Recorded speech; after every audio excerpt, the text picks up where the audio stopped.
few days ago, CMEC spoke to award-winning journalist Gareth Browne in Beirut. Gareth outlined his fears for the future and indeed ways in which Israel may escalate the situation without actually a ground incursion. Last night, Israel struck 6 tower blocks, and as we speak, there are reports that Hassan Nasrallah has been killed along with much of Hezbollah's leadership. I join Gareth Browne in Beirut right now to discuss the latest events, which are still ongoing at time of recording.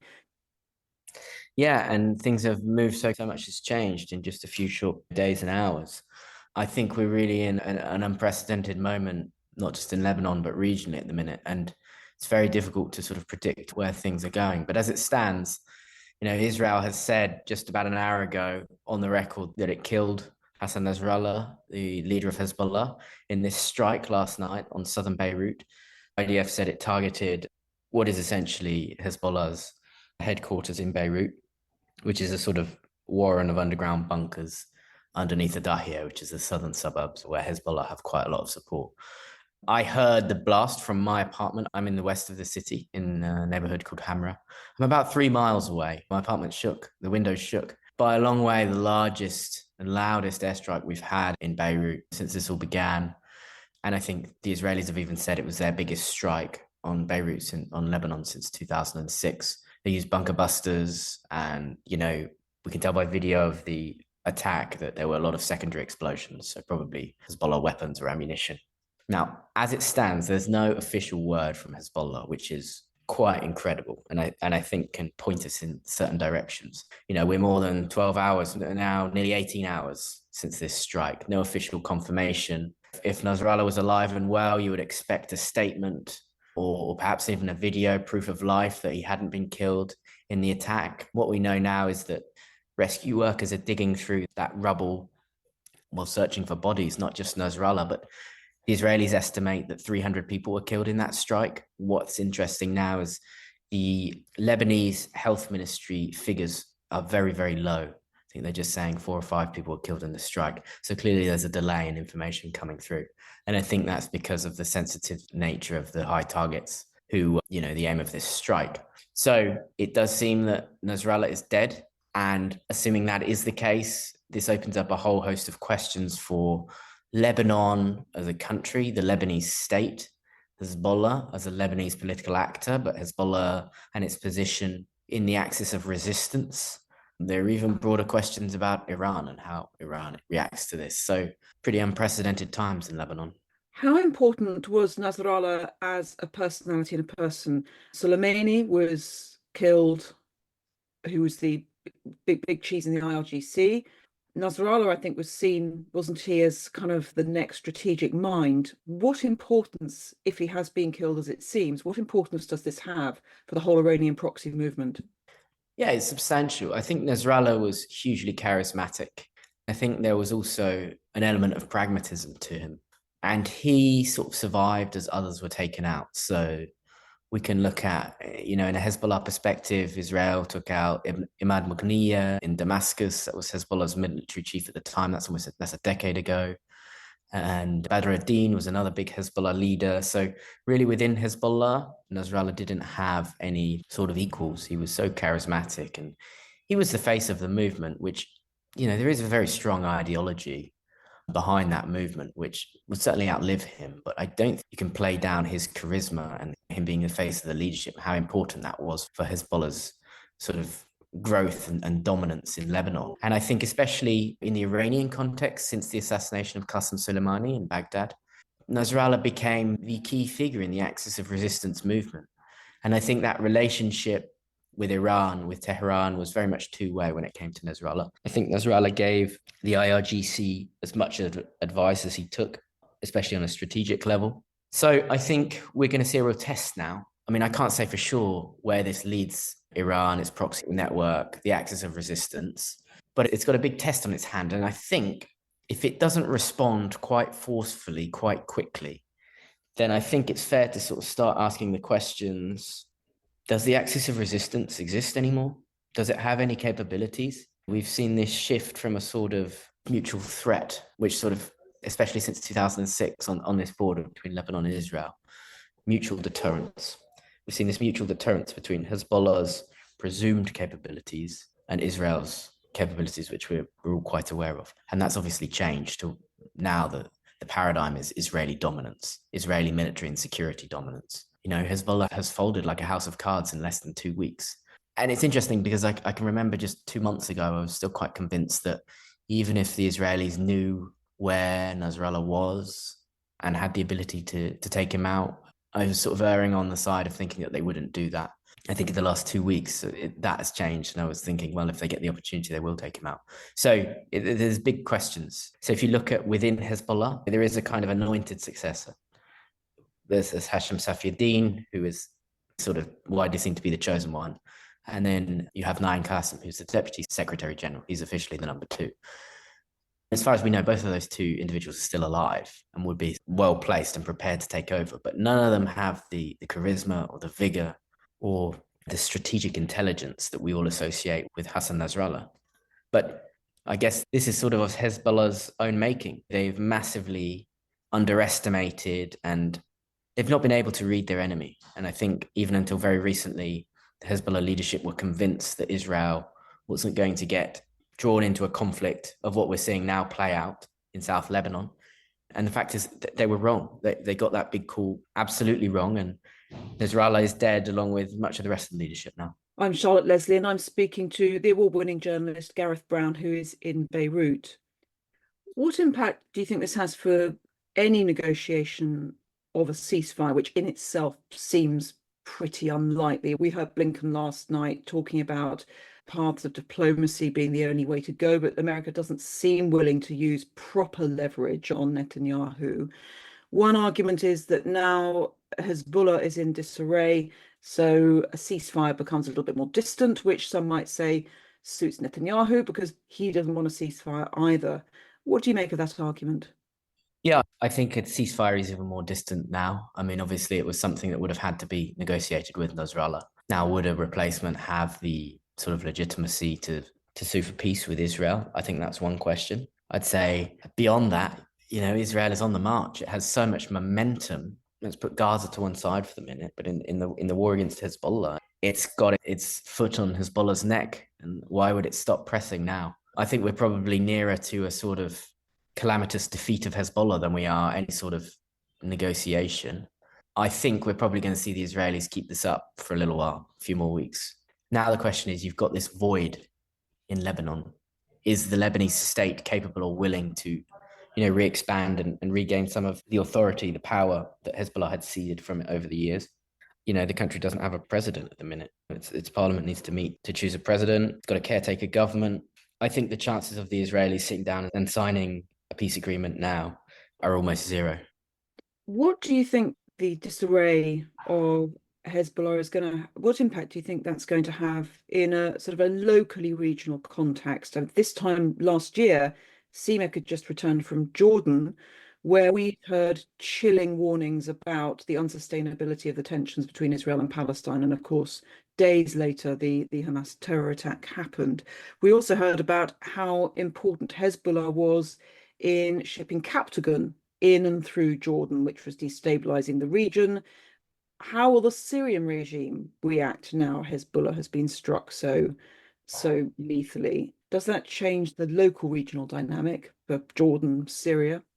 There's potential for significant change wherever Hezbollah has been present. So that could be in Syria, supporting the regime. That could be in Iraq through the Shia militias, which rose to prominence during the fight against ISIS. These Captagon smuggling routes have been dominated by Hezbollah. I think that's something that's probably not going to change, because when you look at the dynamics of Captagon and the way it's sort of become so prevalent in the region, particularly coming out of Lebanon and Syria, it looks more like sort of organized crime than a Shia Islamist political movement or militia. So I think that Captagon issue will probably remain. I think there's big questions for Lebanon. Hezbollah had this sort of contract with the Shia, and this social contract has completely failed now. It's completely been disproven. And turmoil in Lebanon could lead to turmoil elsewhere if Israel feels it's got the momentum, it's on the bounce, you have to wonder, do they stop here? Why would they stop here? Do they go further up the chain? Do they, is this a historic moment to cripple the IRGC in Tehran and its main partners in Syria or Iraq or wherever? Maybe, perhaps this isn't the end of it. We don't know, but I think we have to question a lot of the paradigms which have underscored the Middle East for the last decade at least. Hezbollah's dominance is no longer guaranteed, and it needs to be questioned wherever the group was present. Where does this go for Israel? Does it just keep on having tactical victory over tactical victory, and that leads to some defined end game of absolute security? Is there any element of good tactics but no strategy? Where do you see Israel going in this? Great question. Is Israel going to be this sort of garrison state which just sort of mows the grass, as they like to say, whether in Gaza or in Lebanon or Syria, every few years as and when required? And mowing the grass meaning just taking out any opposition or any threat? Yeah, just sort of going to war every few years and never dealing with the root of the problem, but instead dealing with the specific threat at the specific time. If that's the strategy, then they've probably done that very well here, because they've just sort of wiped out a boogeyman that's haunted them for about 20 years, even longer. I think if Israel was smart, it might see that this is an opportunity to bring about more stability in Lebanon. Now, that's not a job for Israel to do. It's a job for the Lebanese people to do, and for Lebanon's international partners, the EU, the US, Arab states. In that sense, it's a historic opportunity where you could sort of reinvest some legitimacy into the Lebanese state, which might act as a more enduring bulwark against Hezbollah or other militant groups who are active in Lebanon and are attacking Israel. To me, that would be the smart path forwards, but I don't think that will happen. You have to remember, groups like Hezbollah, it was born out of the 1980s, it was born out of the Israeli occupation, and it was born out of a void wherein the Lebanese state was unable to fight Israel. It was unable to do anything about the occupation of South Lebanon. So you create these circumstances of whether it's a political void or a country under partial military occupation, and you breed groups like Hezbollah or whatever the next organization might be. So I think there's a risk if you just sort of allow Lebanon to continue to descend into chaos and carnage and sort of lawlessness with only a veneer of a functioning government, then, who knows what might come next. They haven't taken out every Hezbollah supporter. There's still lots of people who support what Nasrallah was doing and what Hezbollah was doing. There's a big constituency in Lebanon. So what do they do now? Do they throw their weight behind a different organization? Could we see Hezbollah reborn? When Nasrallah took over Hezbollah, he was quite young, right? And he wasn't the well-known sort of figure today. So, is there a leader waiting in the wings who could potentially turn the organization into something more radical?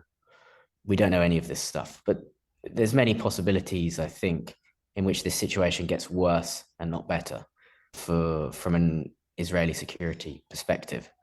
They've wiped out this command of this organization, which appears to have been something of a paper tiger. What comes next?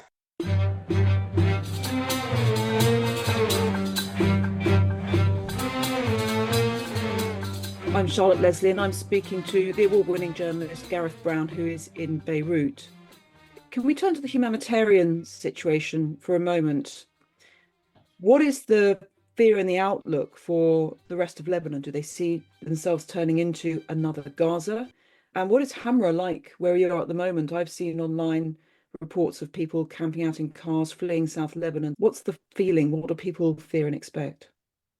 Yeah, I think people do fear a sort of Gazification of the war in Lebanon. And I think, if you look at that strike last night, 300 people killed, a whole block essentially of South Beirut leveled. I'd say in the last 2 weeks, you've had a lot more reports of non-combatants being killed and maimed in strikes. There are increasing indications of a growing indiscriminate nature to Israel's military actions in Lebanon. And what we saw last night was, after the strike in which Nasrallah is believed to have been killed, was the Israeli army put out warnings and said, we're going to strike these certain places in South Beirut and Hezbollah supporting neighborhoods. And then you saw thousands of people coming out, essentially fleeing those neighborhoods. We had people sleeping on the beach, the public beach in Beirut, and in the park just down the street from me, and in Martyrs Square, which is the main sort of open area, people literally sleeping on mattresses in the street So, we've already seen quite a lot of displacement from the south. Now we're starting to see it from parts of Beirut. That's probably going to get worse as this goes on. And the humanitarian situation is getting a lot worse. It's nowhere near a Gaza level. I think a big concern that people have is the airport. It's sort of, for many, like international actors, Beirut airport is the only way in and out of the country. And so if the airport is destroyed, which has sort of essentially been threatened by the IDF, then it makes it a lot more difficult to get aid, food and supplies in. Treating people, hospitals start to run out of medication and supplies. So yeah, it could get a lot worse than it sort of depends on how Israel decides to prosecute its operation from here on in. Is it gonna, now that it's taken out Nasrallah, does it ease up? Or does it keep going? Does it keep playing this strategy? We don't know yet, but it could get a lot worse. Humanitarians are really sort of shouting from the rooftops, warning this. One of the dynamics that never seems to be answered is, to put it simply, you eliminate one terrorist, but the trauma you cause in doing so to the civilian population recruits and radicalizes 100 more. Is that a danger of Israel's actions both in Gaza and now in Lebanon?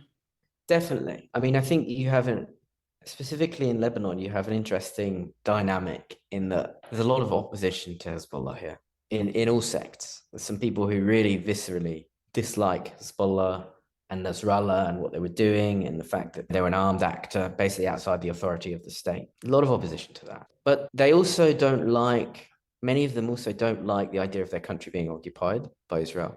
They believe that Israel's strikes are a violation of Lebanon's sovereignty and possibly a violation of international humanitarian law and the laws of warfare. So necessarily saying that all Lebanese are going to be happy that Nasrallah is dead or anything like that is I think, wrong. I think there's always the potential that how Israel prosecutes this war could drive people to support groups which are more militant in their stance against Israel. It's a big concern. If you go back to the civil war, there's the village of Khiam in South Lebanon, which was Israel's proxy in the Lebanese civil war, had a prison in this village where Israeli intelligence officers and their Lebanese proxies tortured Lebanese civilians, dissidents. And like that village, it's tiny, but it's seared into the psyche of every Lebanese. This is 40 years ago, but people still remember it. Even if they weren't alive at the time, they're still aware of what happened in that village, in that prison. And I think that is the remaining footprint of the Israeli occupation of South Lebanon. And so if Israel does indeed go ahead and carry out a ground invasion and then a partial occupation of the South, these are things that will affect Lebanon for a long time in the future, and the Lebanese people will remember them. They become a new sort of critical part of the national psyche, and that will determine how the Lebanese people see Israel in the future and the potential for relations with Israel and peace with Israel. So I think how Israel acts now in Lebanon will have significant effects, for decades to come. And finally, does it matter, or to what extent does it matter, that some of Israel's capability, both intelligence and military hardware, is from predominantly the US, but indeed also the UK? Does that impact views of Israel at home? Do you think it will do down the generations? Does it affect the rest of the world's view of us, particularly the UK, which has been seen as a sort of more of an honest broker, more of an impartial broker perhaps than the US historically? Should we take any notice of the fact that we are involved in Israel's actions? I think from a material perspective, Britain is less important here. I think Israel could probably get by without the supplies it gets from Britain, but Germany and the US, big suppliers. I don't think the US will ever be seen as an honest broker in these conflicts, the Arab-Israeli or the Israeli-Palestinian conflict. I don't think it will ever have that role. I think the real issue, and this is something that's changed dramatically over the last year, is the gap between Western states and the so-called global South. They see Western actors like Britain and America as incredibly hypocritical. And I think that undermines faith in international institutions, the UN Security Council, certain bodies like that, which sometimes Britain and America themselves need those institutions to function a certain way to address issues anywhere around the world. You're seeing a growing divide between Western states and the global South. I think that's undeniable.